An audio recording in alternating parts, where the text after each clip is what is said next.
Good morning, and welcome to the Museum of the San Ramon Valley's virtual speaker series. I am Dan Dunn, the director of the museum. Last month, historian Robert Cherney took us on a tour of the murals of Coit Tower. They were created as part of the the Public Works of Art project during the Great Depression. Today, we go back to the mid-1970s, when then high school student at San Ramon High and photographer Jeff Heyman learned about a group of his fellow students who, using a drainage ditch and sheets of plywood, created a venue for testing the limits of skateboarding at that time. Some 80 photographs later, Jeff had documented their efforts and athletic abilities. A selection of Jeff's photos are part of the exhibition Montevideo, Skateboarding History in the San Ramon Valley, currently being shown at the Museum of the San Ramon Valley. Please use the chat window at the bottom of the screen for any questions that you have. Feel free to send in questions at any time during this presentation, and we'll address them at the end. And now it's my great pleasure not only to welcome in Jeff Heyman, but his buddy Matt Harvey, who actually appears in a lot of the photographs that you're going to see. And we'll get a chance to ask Matt what it's like to be part of a museum exhibit. So Matt and Jeff, good morning, and come on in. Hey, Dan. Good morning. Thanks so much thanks for having us. And we're going to try and make this a real fun presentation for everybody, a program on the skateboarding exhibit.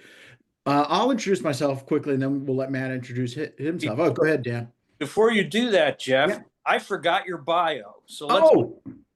Okay.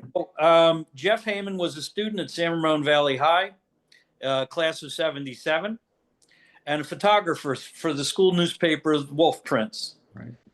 He documented the skateboard scene at Montevideo, as we are going to find out. Heyman is an award-winning fine art photographer and photojournalist. He has work exhibited at the Lafayette Library, the Orinda Library, the Frank Betty Center for the Arts in Alameda, and the DeYoung Museum in the city. He's digitized the 35 millimeter negatives that he shot during the summer of '76 for this exhibit. And now, Matt and Jeff, you're on. All right, Dan. Well, thank you again for that great introduction. Well, I guess I don't have to introduce myself now, but I will say that I've been a photographer since, well, at least 1976 in high school, and I still shoot now for local newspapers. I live in Orinda, so here in the Bay Area, in the East Bay. And Matt and I have been friends since, well, not quite 1976. We met back then, but we became roommates at San Francisco State a few years later. But Matt, why don't you go ahead and introduce yourself? Yeah, it's a small world in that sort. But anyway, I'm Matt Harvey, and I was one of the skateboarders there that was caught in some of the pictures that Jeff took way back then. And back then, I was working on skateboards in a bike shop, and we were just discussing right before here about the bearings and the wheels, and that's the business I'm in these days, is bearings. I sell bearings for mostly bicycles, but all sorts of things. And yeah, it's incredible how maybe that event influenced that. But I live in Oakland, and my business is in Oakland, and I'm the owner of Enduro Bearings. We sell a lot of ball bearings for sports, mostly bicycle products. Yeah, and you were into bikes back then as well as skateboards, as I recall. So yeah, pretty amazing. And here's a picture of Matt and me back in 1976. I'm a couple years older, as you can tell. And boy, I had a lot of hair back then. And so did Matt. Boy, look at you, shaggy. And then here's a picture, right? And here's a picture of us at the museum. And we're going to show a few pictures, talk about the skateboarding scene. There's Matt's skateboard and mine on the veranda there on the, I guess that's a flat file actually. And you can see those in person if you go down to the exhibit, which is going on until June 8th. But anyway, let's talk about skateboarding in the San Ramon Valley, because a lot of people didn't realize that really in the summer of '76, in some way, San Ramon Valley was the epicenter of the skateboarding world. So California skateboarding has its roots along Coyote Creek in San Ramon, and there were a series of drainage ditches there right off of Montevideo Drive near Montevideo School, and we used to just call it Montevideo. So where was it? So here you can see it's just south of Bollinger Canyon Road, right north of California High School and right near Montevideo Elementary School. We're going to see a picture of what it looks like today in a couple of minutes, but that's where the site was. And Matt, why do you think it was way out there? What appealed to people besides the ditches? Well, I think one part was going back then, it was it was during the California drought. And those were enormous drainage ditches built for, I believe, the water coming off Mount Diablo. So they could have been, half filled with water, let's say, but they were really dry. And that particular point is a high section of the drainage ditch that I don't know who found it first, but it became like a dry point that was easy to clean out and skateboard in. Cool. And one thing you'll see in the pictures, which is really amazing. So this is a current map from Google Maps, maybe Apple Maps. I can't remember where I got it, but you could, and those of us that live in the San Ramon Valley or go through it frequently, there's a lot of housing development down there now, of course. But back in the day, there wasn't much. You'll see in the pictures in a second. But let's tell you a little bit about skateboarding. So Matt, now this is a great subject for Matt because in the mid 70s, new ball bearings and polyurethane wheels became available, and that really changed everything. People could work on their skateboards at home. They could install the wheels. What was the big difference? What made that so special? Well, yeah, the wheels was the big game changer because the wheels before that were either steel and then they were clay. And neither one of them would grip very well. So polyurethane plastic changed everything because the wheels could grip when you were in and absorb shock and do everything better than metal and clay wheels. So you were able to ride things like a drainage ditch or a swimming pool because it was almost impossible on metal or clay wheels. So that was the huge game changer. First was Cadillac wheels with loose ball bearings, I remember, and then Road Rider. That was a big name that just changed everything as I remember. Yeah. And of course, the boards were pretty basic by today's standards. And you'll see in the photos when we get to them, a lot of folks you were wearing a helmet, Matt, but a lot of folks didn't wear safety gear or they had a knee pad from something or a hockey helmet you saw, Yeah. stuff like that. And you worked at a bicycle shop. We'll get to that in a second. But that was the place where kids were flocking to buy the new trucks. And those are the things at the bottom. We'll see some pictures of them and the bigger wheels and stuff.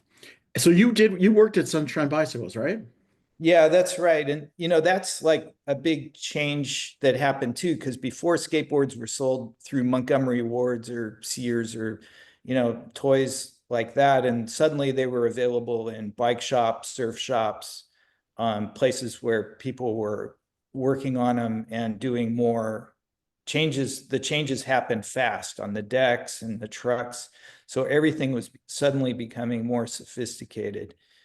I worked at a bicycle shop and we sold skateboards immediately when I was a kid working there. And half the thing was drilling skateboard, the boards, the decks, and putting them together for people. And I'll give a pitch here, and I don't own any stock in the company or anything, but there is a bicycle shops in Alamo. Is it called California Peddler? Oh yeah, over by the 7-Eleven. Near the 7-Eleven and Rotten Robbie's, and they still have a skateboard like section back there. I went in there recently, so check them out. But that's kind of how it was. Yeah, that was the place too. That was Sunshine Bicycle back in the 1970s. So that's where I worked. I worked for those people. They had 3 shops, and I'd ride my BMX bike out there. But it wasn't long before we'd hear about Montevideo, and well, let's go skate the drainage ditch. So Right. And you were living in Moraga then as a kid? yeah. So that was a little bit of a ride on a BMX bicycle for sure. That was a long ride on a BMX bicycle, but Did, I was did you hungry. did you go to Tice Valley Road and the back roads like that? Yeah, Yeah, yeah. exactly. It took a long time. I only worked there 1 day a week Okay. in Alamo, just Saturdays. The other days I was in Ream, so it was more local. But Yeah. yeah, that was a long ride on a BMX bike. Oh man. So yeah, so as we were saying, so you worked at Ream in 76, and some of the customers that you remember, Chris, Steve, you can see the names there. Who was Dog Boy? Oh, somebody gave me that name because Oh, Squeaky, I that was remember, you. and some of these people, but well, yeah, and Manimal, these are just names that came out of the past. But yeah, somebody, Dog Boy, I can't really recall that. Rusty, I knew that guy. Yeah, all those names are familiar. I lost track of most of them except for you and Dave Silva Yeah, and John. and John, of course. Yeah. Yeah, yeah. And it's funny, John Silva and Dave Manimal Silva, Matt and I and Tom Chauncey were all roommates in San Francisco when we were either going to SF State or just hanging out. I can't, and yeah, so those are fun times. All right, let's get on with it here. So, Wild Bill Peel was the owner, right? And Yeah. he started this content. Tell us how that happened. So he was him and his brother-in-law ran and Ann Bohm, three people ran the Sunshine Bicycle Shops, Pleasant Hill, Alamo, and Green Valley. And so they started as bike shops, and skateboards like really blew onto the scene in a hurry, and suddenly they were bicycle and skateboard shops. The phenomenon really happened so quickly, starting in Southern California with the wheels changing and everything. And so Wild Bill Peel, yeah, he was a skateboarder himself. He was, quite a bit older than me. I was a teenager. He was in his 20s. He was a pretty 1970s style crazy guy, I would call him. We'll He did see a some lot. pictures of him in a second. Yeah. Yeah, he was an interesting guy, but he was a skateboard enthusiast, and he was out at Montevideo at the drainage ditch and swimming pools, and getting us kids all hooked up on skateboards and riding. We had a Sunshine skateboard team and bicycle team. Mhm. And I know that we've talked about this. Some people say, "What do you mean? I was skateboarding in the 1950s. I was skateboarding in the 1960s." But this started to really change, not just because, and they were usually on metal wheels and probably roller skating wheels that they nailed to 2x4s or something. But this was really different because we talk about here, and I'm going to make this pitch. You can pick up the whole story in the exhibition catalog when you go down to the museum. We have it available. It's $20, which just barely covers printing. But we have the whole story in here about skateboarding. So, check that out when you go down to the museum to see the exhibit. But what really changed? People start doing tricks, right? And there was this idea of like somewhere between trick style and surf style. Talk about that for a sec. Yeah, and it's pretty well shown now in some movies about that era, about Dogtown, and some of the movies you can see. The locally we had the Flex boys, who were those were kind of the guys who were the game changers, started riding swimming pools, and again made possible by polyurethane wheels and the improvement in the trucks, the turning mechanisms, the suspension of the skateboard, if you will, that also now, instead of rubber bumpers, they had polyurethane ones, and everything was improving. But so down in LA, it started with the Dogtown guys who started skateboarding in empty pools, again because of the drought, and drainage ditches like we found at Montevideo. And that spread pretty quick to Northern California with local people and teams that started, you were looking for, a lot of people were just looking around for pools and dry places that you could start to ride on vertical surfaces or semi-vertical surfaces with these skateboards, and do, instead of just flat tricks, like tricks on doing handstands on flat surfaces and spinning 360s or nose wheelies, like the usual tricks that people were doing previously in the 1960s. Suddenly in the 70s, people were doing these tricks and more on inclines, to where you eventually got people like Tony Alva that were started to go to the top of a pool and come out of the pool and go back in. That was only possible with the new trucks and wheels and boards. Yeah. Okay, well, let's take a look at some of the photos here and we'll see some of this in action. So I think is that Peel there? Yeah. That looks like him. Yeah, he's got his shirt off there, but yeah, that looks like Bill right there. Bill Peel. So these are photos that I took with a Nikkormat 35 millimeter film camera. That looks like a 24 millimeter lens, which is something I shot with, or a 50. I can't remember. But I was thinking during when I did this, now I still shoot and I have, the new modern cameras that can shoot 20 frames a second, autofocus and tracking so they would stay on a subject. Back in those days, you didn't have that. You had to sort of stake out where you thought the skater would be and snap the shutter at just the right second. And of course, you didn't know if you got it or not until you went home and developed the film. But yeah, so That's that, an interesting shot right yeah. there, because you can see how steep that incline is, like right above his head there. You can see the shadowing and the transitions in the bottom of the drainage ditch, which were really sharp. Like you see how some people later put some cement there, but that transition between the flat part of the bottom and that wall is pretty steep. So you And hit that at people speed. got injured. Oh yeah. Yeah. Yeah, you'd go flying, slamming into that wall at, 15 miles an hour or 20, and that's why I wore a helmet. But anyway, I'm sure parents were not too happy with that, but they probably didn't quite know what went on in Montevideo, but we'll see. Here's a picture of you, I think, and yeah, Bill. that's Bill and I there. Mhm. I'm the little guy. But yeah, but you see, so in this shot, there was like a culvert that went through, and you guys would come down those side things, right? And then do a trick there. Is that what's going Yeah, on? we were trying to both jump off that. I remember we were trying to both jump off that wall at the same Mhm. time. And then I'm getting out of the way before because Bill's about twice the size of me because we were going to hit each other, I think, next. But that's why we're both bailing out of the situation. We were just trying something there, but we were going to go simultaneously jump off that wall there. Yeah. By the way, that's definitely a 24 millimeter lens, I can tell. And all these pictures, by the way, are full frame. So this is how it was composed in the camera. And I decided to present them that way when I started to scan the negatives because I just wanted to reflect what was going on and not get in there and crop them and all that. So these are pretty pure. That was the same trick you guys were doing, but I caught him right in midair. Exactly. And he's doing a great shot there, Jeff. And he's doing it a lot better. That's Bob Bedard. So he managed one of the bike shops as well.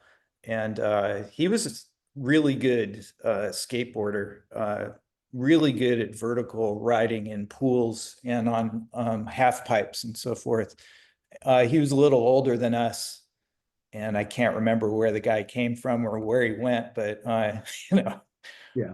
hanging out as teenagers. But yeah, that's a good shot. Yeah, no, I got lucky on that one for sure. Yeah, I shot, I think in 2 weekends, I think I shot like 6 rolls of film and each roll was like 36. So these are the best 20 of that. And some of them, you just see a guy's arm and that would be it because I missed it. But yeah, these are nice. And that's actually also a good shot of like the before all the housing. Look at that. Yeah, Nothing. you're right. Nothing out there. Yeah, Yeah. just a Volkswagen Bug and a 1970s van. That'll give you an idea of the timeline too. I don't know who that is, but that's a great picture up at the top of the east wall of that ditch. Yeah. And it's interesting here, there weren't that many observers. You'll see later over on the right side of that photo where that was the culvert we were looking through earlier. There's a picture when we had a big crowd. Maybe that was like the final or something like that. But yeah, I love that shot because you can see the hills and no houses. It was pretty isolated out there. Yeah, definitely. Well, it just wasn't developed. We used to, when we drive out there, I go, why did they build this freeway? It's 10 lanes wide and there's hardly a car on it. Like, why did they build this freeway? Now we know, like, the traffic backs up, but yeah, there was Yeah. nothing out there. Yeah, exactly. That's the reverse shot. kind of setting up to come back down there. And standard skateboard wear from then, cut off Levi's. Yeah. That's Bill out in the dirt. I like the way you can actually see some of the gravel getting shot up. And we'll have another one later, but that's a pretty good shot of the wheels in the trucks. It is. Yeah, you can really see it there. And you see the diameter of the wheels. That's another part. The Mhm. diameter and the width of the polyurethane wheels got really large. Those are Sims Pure Juice wheels. I can remember what they were. Okay. And those things were twice the diameter of the original wheels, which That's helps a right. lot when you hit rocks. They go over rocks better, and you can ride them in the dirt, I guess, as Bill's showing. Yeah. And one thing on the technique here with this shot, and then the one that I have of Matt coming up is, yeah, with the 24 millimeter lens, that's a pretty wide angle lens. So I'm a lot closer than you think in this picture. So I probably got hit with some of those rocks and stuff. So in order to get these shots, you had to get pretty close. But of course, we were teenagers, so we didn't care about stuff like that. And there's Matt doing his thing. That's one of my all-time favorite pictures from this series, although it doesn't show your face. But your mom did a nice job patching those shorts. Yeah, she did all my patching. I'd be complaining about it. Yeah. Yeah, that's a good shot that shows the skateboard too, because by then that's a really lightweight Santa Cruz skateboard that's 5-ply of plywood and but a really strong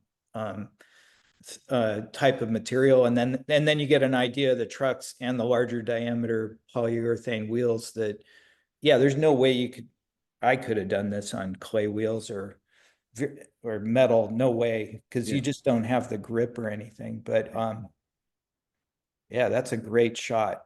I love that shot. And there's a second one that I gave you that's a little rougher, but it's kind of a fun picture. But I didn't include it in the show just because I think it was out of focus a little bit, but it's kind of a little more dynamic. I think it has your face a little more, but I love this shot. And there you are, the winner. Yeah, I can't believe I beat those guys. And I was probably nervous. No, they were all nice guys, Bill and Bob there. So Bill's on the left, the big guy, and Bob Bedard on the right. And yeah, somehow I got them in the skateboard contest. I had a good day.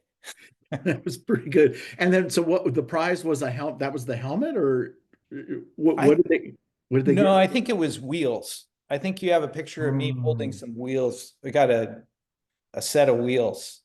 That okay. was the big prize for the day. Oh, he was just showing his helmet because it says sunshine, I guess. You know, you can see there's just a few houses out there Yeah. behind that fence, and that was like maybe I guess that was the beginning. Like there was one street developed out there, but I think those were the only houses out there at the Yeah. time. And they're still there. We'll see another picture in a sec. All right, Matt Harvey, who won this thing. It's pretty amazing. And yeah, here's the plywood sort of takeoff ramp.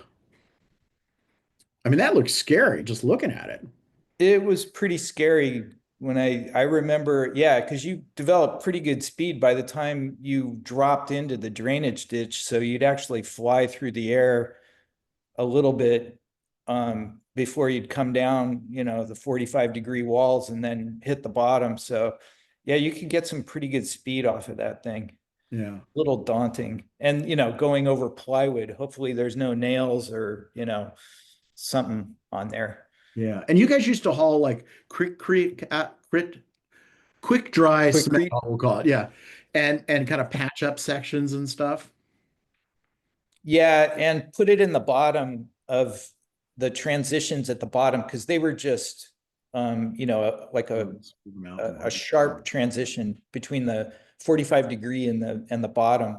So that helped a little bit when you hit the bottom at full speed to not. I mean, there was so many times when people would hit those transitions and just splat straight into the cement. Wasn't I'm fun. surprised County Public Works didn't come down there and bust you guys. But who knows? I don't remember anybody ever showing up there. I know. I don't think there were any police either. No, Yep. So there was the crew on that one day. There's Matt sort of lower right, and our friend John Silva sort of in the middle with the board on his thigh there. Yeah, that that that picture is so funny. Oh, it's a great picture. yeah, But the fact that you took the picture, John's next to me. I didn't know the three of us didn't know each other at all in it's that great. moment. And then 3 years later, we were roommates. In fact, we didn't quite realize that was John until Matt said, "I think he boarded too," and I sent him the pictures. That's me. Yep. It was so funny. Yeah. There's Matt coming down the plywood. Yep. And you got to love the fashions back then. Boy, That's yeah, that looks like every girl in high school from that era in the summertime. yeah.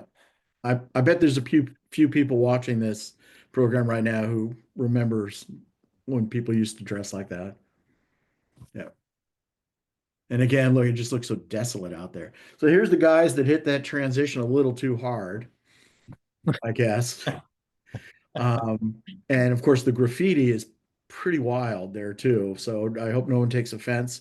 This is a moment in time. We're documenting, what took place. We're not advocating anything. We're just showing you how it was. And you had these kids again, probably broke a leg doing it on the crutches, and who knows how old they were. But there's the Coors beer can bottles. They're sitting out there drinking beer at 16 or something. It was a different time for sure. I can hear the Led Zeppelin in the background. I was going to ask you, so yeah, what was the soundtrack to all this? Yeah, I remember a lot of Deep Purple, Led Yeah, Zeppelin, Hendrix. It was all like that, mid 70s rock for sure. yeah. Oh my God, it's More so towards more towards Zeppelin and Black Sabbath, I'd say. yeah. Another shot of somebody taking off. And this is also a good shot you can see there's no housing in the background there. People just Yeah. parked all over the place. Yeah, so there's some of the crowd. Looks like a lot more graffiti than in a previous photo. Yeah, well, that's at that culvert spot, so that was Mhm. easier to stand there and graffiti Yeah, probably. yeah. But people turned out to watch. It was a popular thing, and yeah, I think people really liked it. There they are. That's another good shot of like how dry it was because I remember that drought in '76. That Yeah, was one of the first big droughts, and you can see there's nothing built down there. you can see in that section too, there all the dirt fill because either that it took a little doing to clean out the bottom of this thing with shovels and everything, and then if it rained again, you'd have to go back and clean the whole section out. Yeah, it almost looks like he's flying there. Yeah, that's a great picture. Oh, thanks. There's John Silva, our friend. There he is. Yep. People watching that. What do you call that move right there? It's just a full body slide, but doing it on the wall rather than like you might be doing that on the flats too. Yeah, It's harder to do it up at the tops, but yeah, full body slide. yeah. So you guys would come, let me see if this, oh, my mouse doesn't work on here, but you guys would come down the plywood up there in the sort of mid left side, come down that thing, come up and around and do a trick on that other wall. Yeah, and I think we did I can't remember if it was I think it was timed. I think you had 2 minutes. Oh, Each person had 2 minutes to ride back and forth and do as many things as you could, and that seems to be my memory, 2 minutes. yeah. Okay. All right. I think we're almost done. Yeah, there you go. Team Sunshine Smokers, and they're probably not talking about tobacco. So, Wild Willie there, or Wild Bill Peel, he was a sidecar monkey too in his spare time, like on motorcycle racing at Laguna Seca sidecar. So he was yeah, quite the sportsman of his era, doing different things. He had full leathers that looked just like that. Oh, okay. Yeah. I love the paper plate 74. That is classic. Great. All right. Well, what's it look like today? Well, we There you thank go. Joey Vela for this picture. So that's look at all more housing. And for some reason, it's really funny. When I saw this, I was like, wow, it looks so much smaller than I remember it. So yeah, it's Yeah. funny. Yeah, but this is what it looks like now, and there's more water in it. Um, I don't know if people are skating in there or not anymore. There you go. Yeah, that's really telling of you know, the drought too, that period from 70, I forget, 74 through 76, 77 it lasted, but it really dry for a few years. Yeah. And that pink house on the right, Yeah, that's this house right here. there it is. Yeah, right there. Yeah. Yeah. And then also I think what's nice about what's interesting is on the right, none of those houses are there. There was just nothing there but fields, as we saw in some of the pictures on the That's right. left. Yeah. All right. Well, Dan, I think we are just about. Oh, no, I was going to say one more thing. We got a bunch of press on this, which was really cool. I think it was a popular thing, as Dan knew when he sort of we got together and discussed doing this exhibit. We got a lot of press. Even the San Jose Mercury News wrote up a nice thing and stuff. And it makes me feel good that all these these negatives sat in a box somewhere for well, whatever, I can't remember, 45 years or something. And I'm glad people are really enjoying them. But with that, we're happy to take questions. So Dan, if you have a few for us from the crowd, we will do that. I do. Great shot of the modern version of the drainage ditch. I hadn't seen that photo before. Yeah, I think that's real interesting. yeah. So cool. So I know that the pink house was there, and there were probably a couple others in the neighborhood. What did the neighbors think? Did any of them ever come down to explore what you guys were doing? I I never remember anybody complaining. We were even there at night with That's right. cars would come and turn on the headlights till you ran the battery down so you could do it, skate at night. And I don't really remember anybody coming out and saying anything. Of course, I was like 15, so I would have run at the first sight of, but yeah, I don't remember anybody complaining about that place. Okay. Um, so Matt, I'm the generation actually before you with the skateboard. I had a metal wheeled flat deck, Mhm. and I was a surfer at the time, still am. And we used to get our skateboard stuff from the surf shops around here.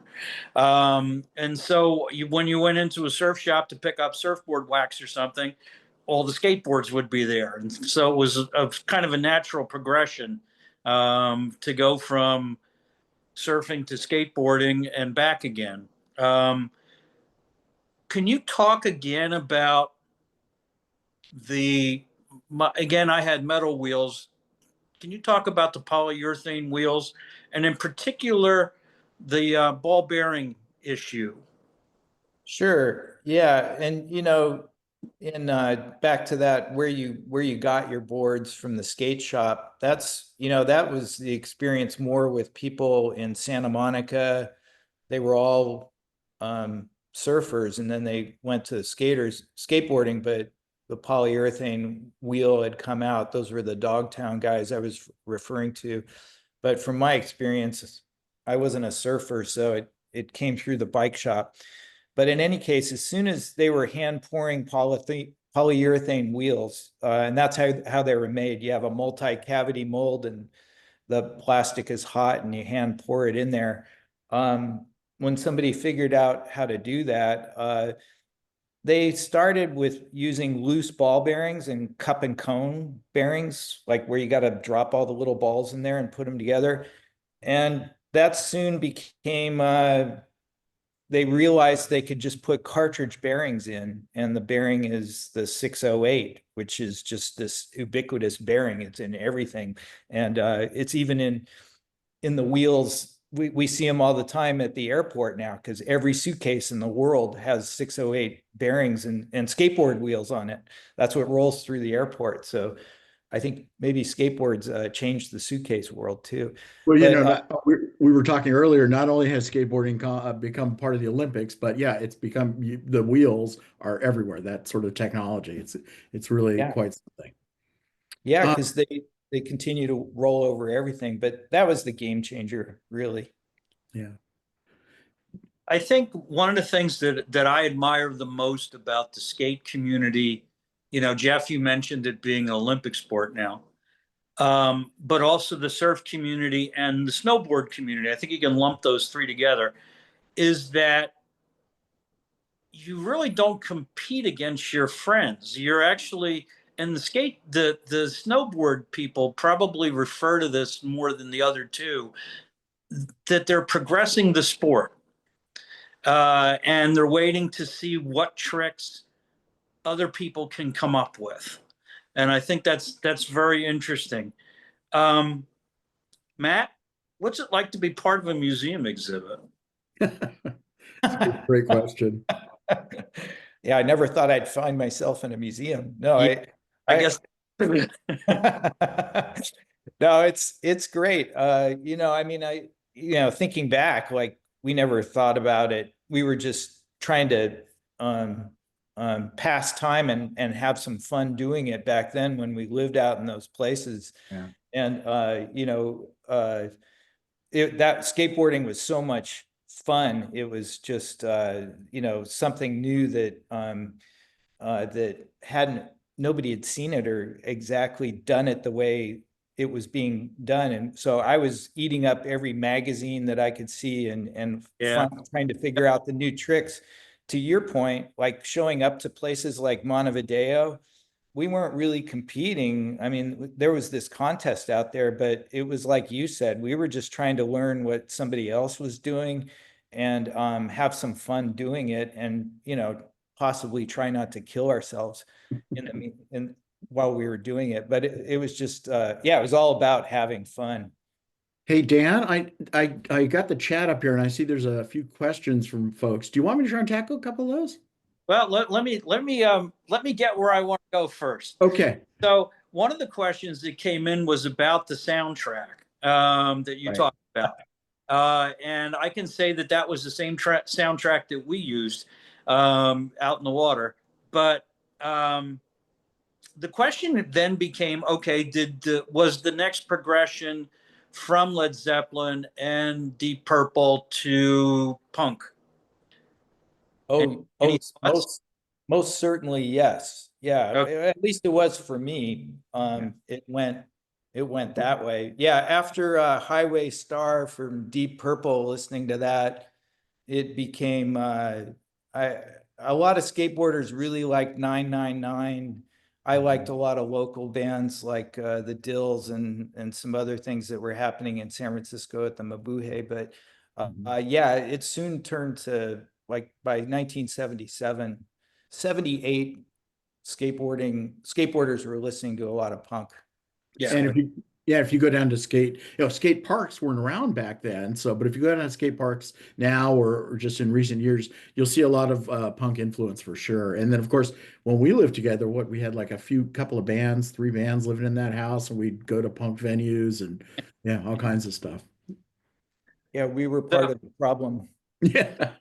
Yeah. Yeah, I'm sure there are a lot of parents out here now just kind of blanching and turning off their virtual feed.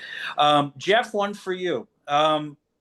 How accepted were you by the skate community when you first showed up with a camera?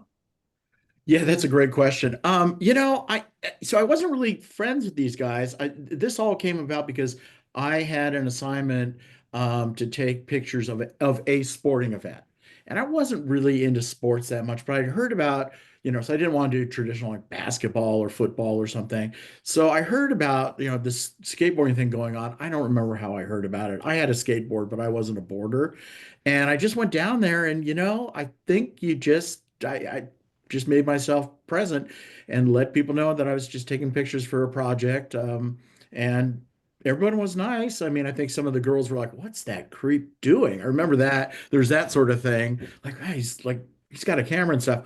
But if you look closely in some of the pictures, you'll see there were a couple other photographers there. I think there was somebody with like a Super 8 camera and stuff like that. So I think people were down there documenting things. How I went up and actually said, all right, let me take a picture of the winner and you guys on the truck, get over to that truck and let's do, I don't recall, but it's kind of the same thing I do now for the newspaper. You just show up and, hey, I'm photographing this. But yeah, it's a great question. And speaking of the photographs, you are in the process, or I think basically are finished with it, digitizing the photographs that you had taken. And I think that a lot of people out there might right now are dealing with negatives and those kinds of things that they're wondering what to do next. Can you talk about the digital process and why you thought it was important enough to do it and how you did it? Yeah, no, thanks, Dan, for that question. Well, I mean, I have thousands of negatives, and there's a whole bunch more that I'm going to be scanning from that I took at San Ramon Valley High. I did finish the scans of these and stuff, but I got to tell you, it's a great way now with Photoshop and Lightroom and all the digital technology available. I mean, I did print some of these in the dark room, but not many because it's a much harder process. It's more time consuming. If you make a mistake in the dark room, you got to start all over again.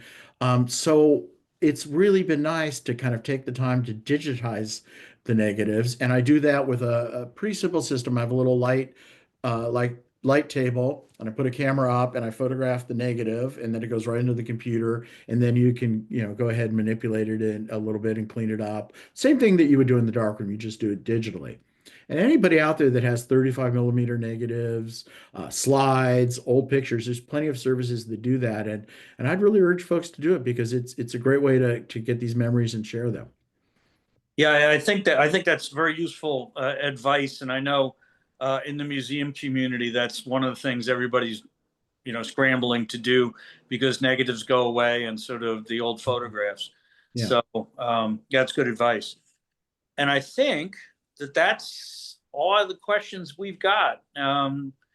If you haven't been yet to Montevideo, you need to get on it because the exhibit closes in a few weeks.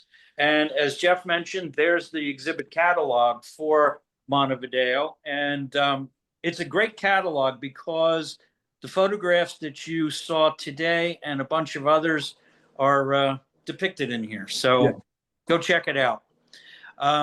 Thank you, Jeff. Thank you, Matt. And thank you all for viewing this morning. If you missed any of our earlier programs, you can find them by visiting the museum's website at museumsrv.org. Jeff and Matt's program will appear early next week. It's in the virtual program's contract that it gets time off for the summer. So we will be back on August the 21st at 11:30. It will be at the museum. However, the virtual program will make an appearance at the museum's summer soiree on June 21st. So should you. Tickets are for this great event at the historic Tassajara Grammar School are available at the museum's website, and just go down and click on the events page. Okay. If you like these programs and want them to continue, we ask that you make a donation by going to the museum's homepage and click on the Donate Now button. We're also in need of volunteers. If you can give us some time, please contact the museum. We are getting a lot of chats thanking you guys for your presentation. And I wanted to thank you, Dan and John, and everyone at the museum for making this possible. It's been great, and it's been great to have the exhibit up. I'll be there on Saturday around 11 o'clock noon cool. if people want to come by. So join us and see the exhibit before it goes away June 8th. But Dan, thanks so much for all your help.